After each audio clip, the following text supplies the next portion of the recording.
South ఇండియాలోనే biggest sorry store మన Varahi silks మన విజయవాడ ఎంజీ రోడ్ లో డిసెంబర్ 4వ తారీఖున ఘన ప్రారంభం. హాయ్ హలో నమస్తే, నేను మీ anchor Shiva. Welcome to iDream media. ఈరోజు మన ముందున్న guest Big Boss season 9 contestant Emmanuel వాళ్ళ బ్రదర్ వంశీ ఉన్నాడు. వంశీతో మాట్లాడి ఇమాన్యుయల్ గురించి, అసలు ఇమాన్యుయల్ ఎలా ఇప్పుడు వరకు చూసారు మీరు హౌస్లోని, ఆ హౌస్లో తన జర్నీని తను చూసి, అంటే గొడవలు పడిపోయి నామినేషన్స్ జరిగాక మళ్ళీ వెళ్ళి వెంటనే నవ్వుకొని కలిసిపోతున్నాడు. అంటే జనాలు దాన్ని అవి నిజమేనా, ఇలానే ఉంటాడా అని ఇలాంటి కొన్ని డౌట్లు అన్నీ ఉంటాయి ఇమాన్యుయల్ గురించి. ఇంకా డీప్గా పూర్తిగా వాళ్ళ బ్రదర్ ఉన్నాడు, ఆయన మాటలోనే తెలుసుకుందాం. హాయ్ బ్రో, ఎలా ఉన్నారు బ్రో? సూపర్, బాగున్నారా? మీరు రైటింగ్ డైరెక్షన్ డిపార్ట్మెంట్ ఇప్పుడు ఉన్నారా? వర్క్ చేస్తున్నా. ఇమాన్యుయల్ స్క్రిప్ట్ రాసేది మీరేనా ఏంటి? ఇంతకుముందు ఇద్దరం రాసుకునే వాళ్ళం, బట్ నేను కామెడీ జోనర్ రాయలేను, తక్కువ. ఏమన్నా twist based crime thrillers, murder mysteries, historical, science fictional ఇవి రాయగలను బాగా. సో పటాసు, జబర్దస్త్ వాటికి తమ్ముడు తోడుగా స్క్రిప్ట్స్ అందించుకుంటూ వచ్చాను. ఆ తర్వాత నేను డైరెక్షన్ డిపార్ట్మెంట్కి వచ్చేసిన తర్వాత, సో నేను డిపార్ట్మెంట్ వెళ్ళిపోతాను, నువ్వు కంటిన్యూ అని చెప్పేసి తమ్ముడు ముందు గట్టి పంపించేసి నేను డైరెక్షన్ డిపార్ట్మెంట్కి వచ్చేసాను. అమ్మోళ్ళు ఏం చేస్తారు? ఫార్మింగ్, మొత్తం పొలం పనికి వెళ్తారు. పొలం పని మొత్తం ఇదేనా? ఎప్పుడు వచ్చేసాడు మనవాడు ఇమాన్యుయల్? డిగ్రీ కంప్లీట్ అయిపోయిన తర్వాత ఒక 1 year జాబ్ చేసాం పిడుగురాళ్ళలో స్కాలర్స్ స్కూల్లో. అది 2 క్యాంపసెస్ అనమాట. ఒక క్యాంపస్లో తను, ఇంకో క్యాంపస్లో నేను.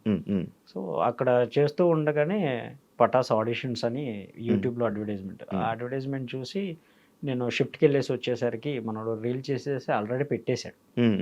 పెట్టేసి ఆ తర్వాత చెప్పాడు, ఆ 2-3 daysకి మళ్ళీ రిటర్న్ కాల్ వచ్చిందంట, ఇలా హైదరాబాద్ నుండి కాల్ వచ్చింది, వెళ్తాను అని. హైదరాబాద్ బస్సు కూడా తెలియదు మాకు, ఎలా ఎక్కాలో ఎక్కడ ఆగుతాయో కూడా తెలియదు అసలు.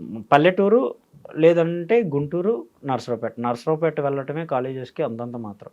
మా అమ్మ నాన్న గేట్ కాడ వదిలిపెట్టి కాలేజీ ముందు కళ్ళెమ్మటి నీళ్ళు పెట్టుకుని కొత్త ఊర్లో పిల్లల్ని ఇద్దరిని వదిలిపెట్టేసి వెళ్ళిపోతున్నాను, నేర్చుకుంటూ వెళ్ళిపోయారు. మా ప్రిన్సిపాల్ ఒక మనం కర్రల సంచి అంటాం కదా, 2 కర్రలతో, దానికి బట్టలు ట్రంక్ పెట్టి కూడా కాదు, ప్లాస్టిక్ కవర్లో సర్టిఫికెట్స్, కర్రల సంచిలో బట్టలు పెట్టుకొని గేట్ ముందు నుంచున్నాం, కాలేజ్ గేట్ ముందు ఇద్దరం యూనిఫామ్ వేసుకొని. ప్రిన్సిపల్ సారే వచ్చారు, ఎటు నుండి రావాలో తెలియదు అని అంటే ప్రిన్సిపల్ సారే మళ్ళీ బయటకు వచ్చి గేట్ దగ్గరికి మా ఇద్దరం తీసుకుని వెళ్ళి ఆయనే ఫిలప్ చేసేసి మమ్మల్ని జాయిన్ చేశాడు. ఇది సార్ పరిస్థితి, మాకు ఫీజు కట్టుకోవడానికి కూడా ఏం లేదంటే ఎంపీసీ బైపీసీ ఇవి తీసుకుంటారా, లేకపోతే ఫీజు తక్కువ ఉండేది తీసుకుంటారంటే, ఇంకా అమ్మ నాన్న కష్టం అర్థమైంది కదా, ఆలోచించుకొని నెక్స్ట్ డే వచ్చి చెప్తాం సార్ అని హాస్టల్లో జాయిన్ అయిపోయాం. హాస్టల్లో ఫుడ్ అంతంత మాత్రమే, ఇంకా చాలా కష్టంగా గడిచేది.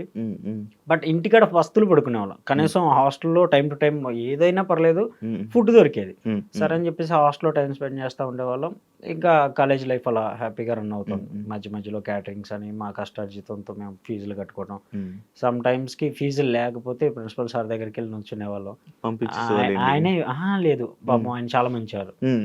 ఆయనే ఎంత అని ఆయన దగ్గరికి వెళ్ళిపోయి పలానా ఇంతనంటే, సరే హాఫ్ ఆఫ్ ది అమౌంట్ నేను కట్టేస్తానని ఇద్దరి చిరుసగం ఆయన కట్టేసి లాస్ట్లో కడతారులే వీళ్ళని చెప్పేసి రాపిచ్చేసేవాళ్ళు. హాల్ టికెట్స్ కూడా ఆపేవాళ్ళు కాదు. ఆ సారు ఒక 1 month 2 months హెల్త్ ఇష్యూ అవటం వల్ల మధ్యలో వేరే హెచ్ఓడి సార్ చార్జ్ తీసుకున్నారు. అప్పుడు కొంచెం ప్రాబ్లం అయింది, హాల్ టికెట్స్ ఆపటం, ఫీజులో కట్టిన వాళ్ళ లిస్ట్ తీపిచ్చేసి మా ఇద్దరి నుంచి పెట్టడం, ఇలా జరిగాయి. బట్ ఆ సార్ ఇంటికాడ ఉన్నా కూడా కాల్ చేసేసి, లేదు వాళ్ళు ఆపొద్దు నేను పంపిస్తాను అని చెప్పేసి ఆయనే ఫీజులు కట్టేసి మమ్మల్ని చదివించాడు. అవునా, సూపర్.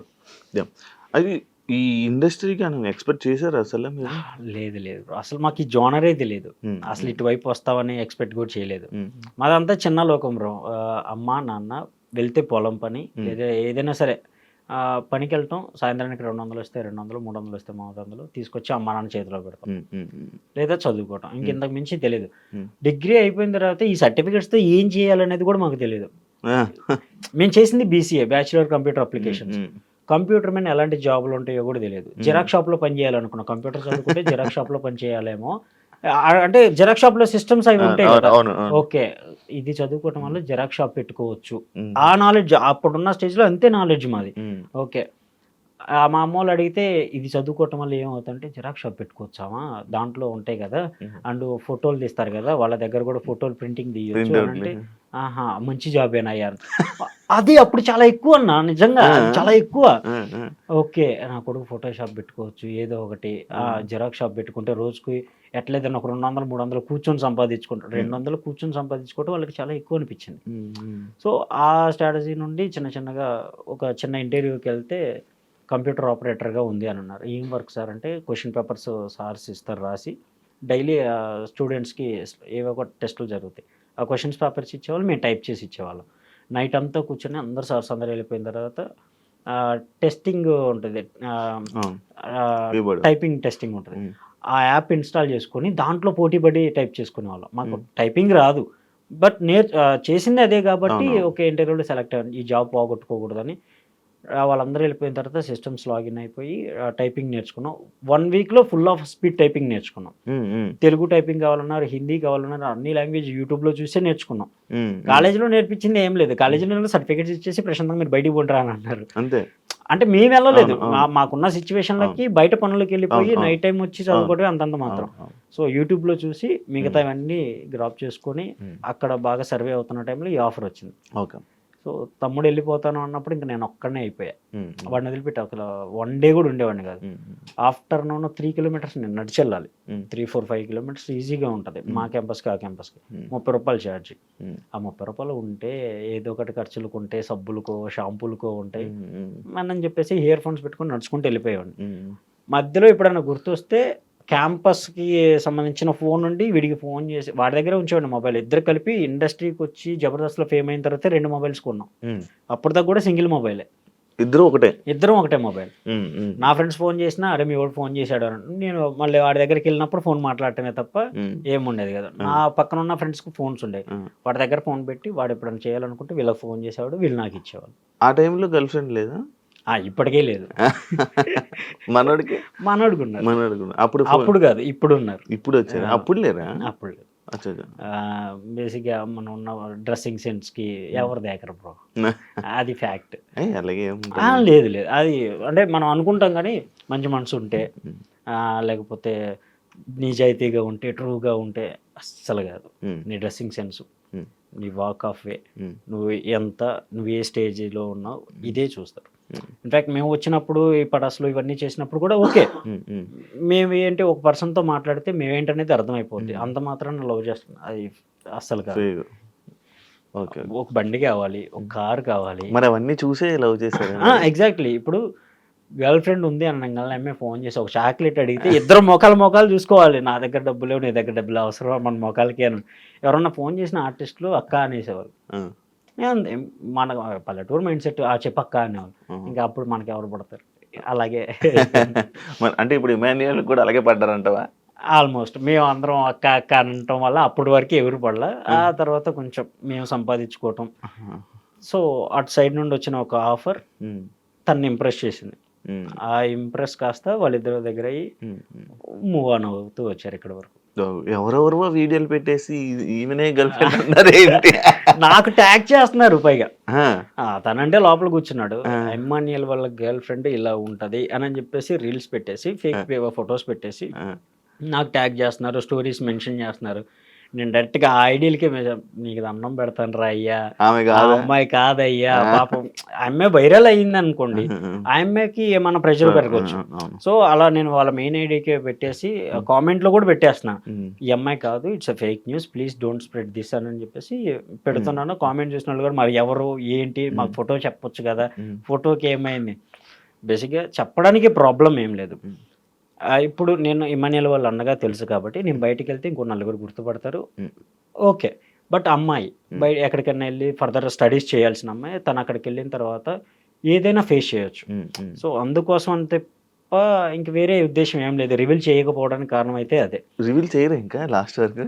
తను బయటకు వచ్చిన తర్వాత ఎంగేజ్మెంట్ అవి ఫిక్స్ చేసుకున్నా ఆఫీషియల్గా అందరికి, వాళ్ళ ఫ్యామిలీ అందరి మధ్య అయిపోద్దా బయటికి రాగానే?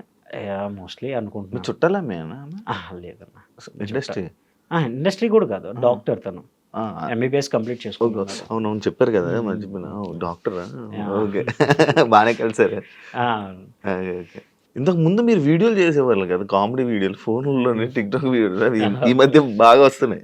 ఎక్కడ అవి చూసినా. వైరల్ చేస్తున్నాయి. ఎప్పుడో చేసిన టిక్టాక్ ఎప్పుడు వీడియోస్ చేసిన- రైల్వే స్టేషన్ లో కూర్చున్నాయి. ఆ, వాడి ఫ్రెండ్స్ తో చేసినవి అవి. పులితో కూడా. బ్యాకప్ అసలు మాకే బ్యాకప్ లేదు. వీళ్ళు ఎక్కడెక్కడో తవ్వి తీసి మరి అవి వైరల్ చేస్తున్నారు ఇప్పుడు. అవునవును. అంటే అప్పటి నుంచి ఉండే జోకులు, కామెడీ. ఇండస్ట్రీలో ఉన్నప్పుడు కాకుండా అంటే కాలేజ్ డేస్ లో ఉన్నప్పుడు ఈ టిక్ టాక్ అవి ఉన్నాయి కాబట్టి అప్పుడు చేసేవాళ్ళం సరదాగా ఫ్రెండ్స్ తో అవి చేసేవాళ్ళం. బట్ అవే ఇక్కడ దాకా తీసుకొస్తాయని అనుకోలేదు. అది మామూలుగా ఎంటర్టైన్మెంట్ ఎందుకు ఎంచుకున్నాడు? లేదు, చెప్పాడు ఎప్పుడైనా? సరదాగా మాట్లాడుకుంటాం అంటే ఊర్లో కుర్రోళ్ళతో అయినా సరే ఇంకా మా గ్యాంగ్ కూర్చుందనంటే తెల్లారిపోద్ది ముచ్చట్లకి. సరదాగా నవ్వుకుంటాం, ఆ జోకులు వేసుకుంటాం, ఈ జోకులు వేసుకుంటాం, ఇద్దరం అంతే. మా బ్యాచ్ ఎవరన్నా సీరియస్ గా ఉందన్నా కానీ జోక్ వేసే పర్సన్స్ మేమే. ఇంకా అలా అందరం నవ్వించుకుంటూ అలవాటు అయిపోయింది. అది కాస్త ఈ కామెడీ జోనర్ ఎంచుకోవడానికి కొంచెం స్పెసిఫిక్ రీజన్ అయింది. Okay okay okay. అమ్మగారు మొన్న హౌస్లోకి వెళ్ళేటప్పుడు వద్దనుకున్న కొడుకు ఇంత గొప్పగా స్థాయికి తీసుకొస్తాడు. అమ్మగారు వద్దనుకున్నారా ఏమైనా? అవునన్నా, అంటే ఎందుకు? Family situations. అప్పుడు మా తాతగారికి 5 అమ్మాయిలు 5 అబ్బాయిలు 10 మంది సంతానం. అప్పుడున్న సిచ్యువేషన్లో వేరే రైతుల దగ్గర ఊడిగం చేసి 10 మందిని పెంచడం అంటేనే చాలా ఎక్కువ. సో ఆ 10 మందికి పెళ్ళిళ్ళు చేసి వాళ్ళందరికీ సపరేట్ ఎంతో కొంత ఇచ్చి ఆ వచ్చిన దాంట్లో ఉన్నదే కొంచెం. అప్పుడు మా అమ్మ నాన్నకి మళ్ళీ పెళ్ళయింది. నేను పుట్టాను. నేను పుట్టిన తర్వాత తినటానికే లేదు. అప్పుడు చిన్నప్పుడు నాకు హెల్త్ సరిగ్గా ఉండదు. సో మంత్లో ఎలా అయినా 4-5 టైమ్స్ ఈజీగా ఫీవర్ వచ్చేసేది. హెల్త్ కండిషన్ బాగుండేది కాదు. అప్పటి నుండి కూడా చాలా బక్కగా ఉండిపోయేవాడిని, ఫుడ్ సరిగ్గా లేక. సో ఆ హెల్త్ ఇష్యూస్ వల్ల వీడిని పోషించుకోవటమే కష్టం. ఇంకొకరు అవసరమా అని అనుకున్న సిచ్యువేషన్లోనే ఇమ్యూన్ వద్దనుకున్నాం. అంతే తప్ప ఇంకా అమ్మ నాన్న అది డిసైడ్ అయిపోయి తీపిచ్చేసుకుందామని వెళ్తున్న టైంలో సండే రోజే నా అమ్మమ్మ ప్రేయర్ నుండి వచ్చి ఏది అమ్మాయి అంటే ఇలా వెళ్ళారు అని అంటే బస్ స్టాండ్ దగ్గరకు వచ్చేసి, వద్దమ్మా నేను ప్రేయర్ నుండి వస్తున్నాను, నేను చెప్తున్నాను వద్దు, మగపిల్లవాడే పుడతాడు, ఏమో వీడి వల్ల మీ కష్టాలు తీరొచ్చు, ఈ ఒక్కసారికి నన్ను నమ్ము, ఏం కాదు, ఏదైనా ఉంటే అవసరమైతే వాడిని నేను పెంచుకుంటాను, మీకు బర్త్డేనే ఏమవ్వదు, నేను తినే ముద్దులో వాడిని పెట్టుకుని నేను పెంచుకుంటాను, మీరు కష్టపడద్దు అని చెప్పేసి కన్విన్స్ చేసింది మా అమ్మనే నాన్నే. వాళ్ళిద్దరూ ఓకే అనుకున్నారు. ఓకే అనుకున్న తర్వాత తమ్ముడు పుట్టాడు. మోరోవర్ తమ్ముడు పుట్టిన దగ్గర నుండి అమ్మ అన్నట్టే ఇంకో టర్న్ అయితే లైఫ్ తీసుకుంది. కొంచెం కలిసి రావటం, నాన్న ఏ పనికి వెళ్ళినా కొంచెం అది ఓకే అవ్వటం, ఫర్దర్గా కొంచెం బిల్డ్ చేసుకుంటూ వచ్చాం. బట్ డిగ్రీ అయిపోయేంత వరకు కొన్నిసార్లు పస్తులు పడుకున్న రోజులు ఉన్నాయి. ఇంకా తప్పక అలా మూవ్ ఆన్ అయికుంటూ వచ్చేసి. Okay okay. చాలా కష్టాలు అనిపించారు. నానా కష్టాలు అంటారు సార్. అంతేనా? అస్సలు మా నాన్న బయటికి వెళ్ళేసి వచ్చేవాడు. వచ్చేసి ఫుడ్ పెట్టినా అని అంటే వద్దు నేను బయట తినేసి వచ్చాను, మా ఫ్రెండ్ వాళ్ళు ఇంటికాడికి వెళ్ళేసాను, వాళ్ళు బలవంతం చేస్తే అక్కడ తినేసాను, నువ్వు తినేసి అక్కడ తినేసేవాడు కాదు. అలా అది నాకు బాగా అర్థమయ్యేది. సో లిటరల్లీ నేను కూడా ఒక సమ్టైమ్స్ పలానా ఫ్రెండ్ వాళ్ళ ఇంటికి వెళ్ళేస్తాను, అక్కడ దాకా వెళ్ళిపోయాడు. అక్కడ బియ్యం లేవు, నాకు అర్థం అవుతుంది, కనపడుతుంది, ఉన్నది ఒక్క ముద్ద, అది మా ఇద్దరు పెట్టేస్తే వాళ్ళు బస్సులు పడుకోవాలి. ఇక అలా అర్థమైనప్పుడు నేను కూడా అలా వెళ్ళిపోయేసి ఫ్రెండ్స్తో కాసేపు అడ్డు తిరిగేసి 9-10 నైట్ టైం వచ్చేసి నేను తినేసాను, నాకు వద్దు మీరు తినేసేయండి అని. సో అలా కనీసం ఒకళ్ళిద్దరు ఆగితే ఇంకో ఇద్దరు తింటారు, అది సిచ్యువేషన్. అమ్మ ఇప్పుడు హ్యాపీయా? ఫుల్ హ్యాపీ అన్న, చాలా హ్యాపీ. ఆ స్టేజ్ చూడటానికి మేము పడ్డ కష్టానికి అమ్మ నవ్వు దానికి ఫుల్ఫిల్ చేసాం, అది చాలు. మొన్న రీసెంట్గా ఇల్లు కట్టుకున్నారంట, మనోడే కట్టించారు. పెద్దదా? పెద్దది అంటే మరి అంత పెద్దదేం కాదు, అది కూడా లోనే. మనం ఇండస్ట్రీలో సంపాదించేది ఏం లేదన్న, అంటే జనాలు కనపడిపోతున్నాడు, లక్షలు ఇచ్చేస్తే ఇంత. ఇప్పుడు నేను కారు కొన్నాను అని అంటే కారు ఈఎంఐ అన్న, అది ఏం లేదు. ఆ ఈఎంఐకి నెలకి ఎంత పోతుందో మనం చేయగలం. ఒక ఇల్లు కట్టాలంటే ఎంత అవుతుంది అనేది 3 floors. అప్పటికి మా నాన్న 1 floor కట్టేసి ఉంచాడు. అది మా నాన్న కష్టంతో రూపాయి కూడబెట్టుకొని కట్టించాడు. మనం కొంచెం మనీ ఎర్నింగ్ అయిపోయిన తర్వాత బ్యాంక్ లోన్ పెట్టేసి ఇది పడేసి కట్టేస్తారంటే అస్సలు దాంట్లో ఒక్క ఇటుక అంటుకున్నా సరే ఊరుకును అన్నాడు. సో దాన్ని రీమోడల్ చేపించి దానిపైన ఇంకో 2 floors వేసాం. 2 floor కూడా ఒకటేమో స్లాబ్ వేసి దానిపైన రేకులు వేసాం అంతే. దాని ఇంటీరియరే కొంచెం మంచిగా డిజైన్ చేయించుకున్నాను. లైక్ ఫ్లవర్ వాజులు, మా అమ్మకి ఫ్లవర్ వాజులు పెట్టడానికి ఇల్లంతా గార్డెన్ చేసి పడేసింది. ఫ్లవర్ వాజులు పెట్టుకోవడానికి, మొక్కలు నాటుకోవడానికి, బండలు టైల్స్ వేపిస్తే టైల్స్ తీసేసి దాంట్లో మొక్కలు నాటింది. అలా ఉంటది. టీవీ కోసం అని చెప్పేసి ఇలా పెద్దది కట్ చేపించి పెడితే గోడకి మా అమ్మ ఈ అంటులు పట్టుకునే మసిగుడ్లు అవన్నీ తీసుకొచ్చి దాని మీద ఆరేసిద్ది. సో అంత innocent గా ఉండే వాళ్ళకి ఎంత చేపించినా తక్కువే అనిపించింది. సో వాళ్ళు ఎవరన్నా వచ్చినా కానీ చూడంగానే ఓకే మనీలు వాళ్ళు పర్లేదు, వాళ్ళ ఫ్యామిలీ పర్లేదు, అమ్మ నాన్న బాగానే ఉన్నారు అనే ఒక ఫీల్ కోసం అప్పైనా సరే ఆ ఇల్లు కట్టించి ఉంచాం. ఏమంటున్నారు జనాలు మీ అమ్మ దగ్గరికి వచ్చి? ఫుల్ హ్యాపీ అన్న. మా అమ్మ వాళ్ళైతే పనికి ఇప్పటికి లిటరల్లీ ఈ రోజు కూడా పనిలోనే ఉన్నారు, పొలం పనిలోనే ఉన్నారు. Okay okay. నేను ఇటు స్టార్ట్ అయిపోయాను హైదరాబాద్కి. అమ్మ వాళ్ళు పనికి వెళ్ళిపోయారు. మార్నింగ్ పనికి వెళ్ళిపోతున్నారు, సాయంత్రానికి వచ్చేప్పటికి 200.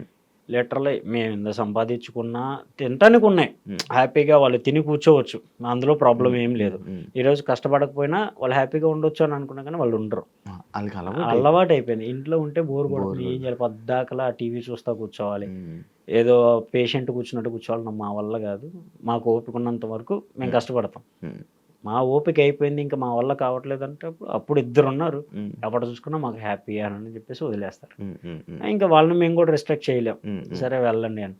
బట్ వాళ్ళు పొలం పనికి వెళ్ళిన కాడే ఈ నైట్ టైం ఎపిసోడ్ చూసిన వాళ్ళు వస్తారు కదా, రాత్రి మీ వాడు అలా అన్నాడు ఇలా అన్నాడు అని అంటే ఇంకా అమ్మ ఫుల్ హ్యాపీ. అది మాట్లాడుకుంటే సాయంత్రం దాకా ఆ ముచ్చట్లతోనే గడిచిపోతుంది అమ్మ వాళ్ళకి. నాన్నైనా అంతే, ఈ బస్తాలు మోయటానికి సిమెంట్ పనులకి వెళ్తూ ఉంటాడు. ఆ మేస్త్రి ఏంట్రా మీ వాడు రాత్రి మామూలుగా చేయలేదుగా, ఇగో ఈ జోకేసారు ఆ జోకేసారు అని చెప్పేసి వాళ్ళు మాట్లాడుకుంటే ఫుల్. ఫస్ట్ నామినేషన్ అప్పుడు యూ డిడ్ నాట్ అని చెప్పేసి మా మేనకోడలో మేనల్లుడు నామినేషన్ లాగా నుంచొని మా అమ్మ నాన్నకి చేసి చూపిస్తున్నారంట. అది చెప్పుకొని ఫుల్ హ్యాపీ. ఇద్దరు మా అక్క కూతురు పిల్లలు ఇద్దరు మా దగ్గరే పెరుగుతున్నారు. వాళ్ళని ఇమ్మోనినే చదివిస్తున్నాడు కూడా. సో వాళ్ళిద్దరికి ఇమ్మోని ఫుల్ పిచ్చి. ఇంకా మామ మామ మామ ఇంకా 9 అయిందని అంటే నిద్రపోయేలు కూడా లేచి బిగ్ బాస్ అయిపోయిన తర్వాత పడుకుంటున్నారు. అంత అంటే మంత్లీ ఒకసారైనా వాడు ఇంటికి వెళ్ళి వచ్చాడు వాళ్ళ కోసమైనా. ఇప్పుడు చాలా డేస్ అయిపోయింది కదా, ఇంకా అవ్వట్లా. ఇంకా అందుకని తప్పక నేను వెళ్ళి కనపడాల్సి వస్తుంది. ఏడుస్తున్నాడు కదా చూసారా మీ అమ్మ ఎప్పుడు ఏడడం? లేదు కదా, అసలు ఫీల్ అవుతున్నారా? మా నాన్న అయితే ఫుల్ ఎమోషనల్. మా అమ్మ కొంచెం ధైర్యంగా ఉంటుంది కానీ మా నాన్న అస్సలు ఉండలేడు. బాగా ఏడ్ చేస్తాడు. నాన్న లోపలికి వెళ్ళిపోయి అండ్ డెమోనను ఈ రంగుల పోటీల్లో వాటిలో కింద పడేసినప్పుడు చెప్పి ఉంటాడు. ఆయాస పడుతుంటే మా అమ్మకి టెన్షన్ వచ్చేసేది. ఫోన్ అప్పటికప్పుడు ఫోన్ చేసేది, వాడు ఆయాస పడుతున్నాడు. ఏం కాదు, అదంతా గేమ్, వాళ్ళందరూ ఉన్నారు, చుట్టుపక్కల జనం ఉంటారు, కెమెరామెన్లు ఉంటారు, బయట చాలా మంది ఉంటారు. అది ఒక సెటప్, లోపల గేమ్ లో ఉంటారు. చిన్న దెబ్బ తగిలినా కానీ వెంటనే కన్ఫెషన్ రూమ్ కి పిలుస్తారు, ఏమైంది ఏంటని అడుగుతారు. డాక్టర్స్ అక్కడే ఉంటారు, మీరేం టెన్షన్ పడాల్సిన అవసరం. వాడు రొప్పుతున్నాడు అయ్యా, ఆయాస పడుతున్నాడు అని. ఏం కాదు, నా పక్క స్ట్రీట్ లోనే ఉండేది, నేను స్టూడియోకి దగ్గరలోనే ఉంటాను, ఏదైనా ఎమర్జెన్సీ అయితే నేనే వెళ్తాను కదా, అంత ప్రాబ్లం ఏం లేదు. అంతగా ఇంకా వాళ్ళని ఎలా సర్ది చెప్పాలో తెలియక అక్కడ ఉన్న వాళ్ళు మనోళ్ళే, ఏం కాలేదంట, నేను ఇప్పుడే మాట్లాడాను మా ఫ్రెండ్తో ఫోన్ చేపించి, ఏం కాలేదు లేరా, వాడు ఇప్పుడే ఆడుకుంటున్నాడు, ముచ్చట్లు పెడుతున్నాడు, ఇప్పుడు జోక్ వేసాడు అని చెప్పేసి నేను కాన్ఫరెన్స్ తీసుకుని మమ్మల్ని కాన్ఫరెన్స్లో పెట్టి మాట్లాడిస్తే అప్పుడు పడుకున్నారు వాళ్ళు. బాగా టెన్షన్ అయిపోతారు. స్ట్రెస్ అంత మనోడు లోపల ఉన్నారు కానీ గేమ్ మీరు ఆడుతున్నారేమో బయట. ఇంకా మా అమ్మ నాన్నగా తప్పక ఇంకా వాళ్ళ కోసం తప్పలా. ఫుల్ అసలు చాలా ఇబ్బంది అవుతుందా? ఇబ్బంది అన్న, నిద్రలేదు చాలా డేస్ అయింది నేను పడుకున్న. వాడు వెళ్ళిన కొన్ని డేసే ప్రశాంతంగా, ఒక 2-3 డేస్ అంతే. 3 months అవుతుంది మోస్ట్లీ. 3 monthsలో మహా అయితే ఒక 4-5 days పడుకున్నాను అంతే. ఇంకా తర్వాత నిద్రలేదేం లేదు. డేకి 1 hour 2 hours పడుకోవటం అంత మాత్రం. లైవ్లో వాడి ఫ్రేమ్ వస్తుంది అన్నప్పుడు లేచి కూర్చుంటా, నిద్రపోతున్నా కానీ లేచి కూర్చొని స్క్రీన్ షాట్ కొట్టుకొని. నా మెమరీ వాడే నాకు సమ్ టైమ్స్ గుర్తొచ్చేవాడు అన్న. ఎందుకంటే ఇద్దరం ఇక్కడే ఉండేవాళ్ళం. వాడు లేకపోతే వాడు midnight వచ్చినా సరే లేపి తిన్నావా అని నన్ను అడుగుతాడు.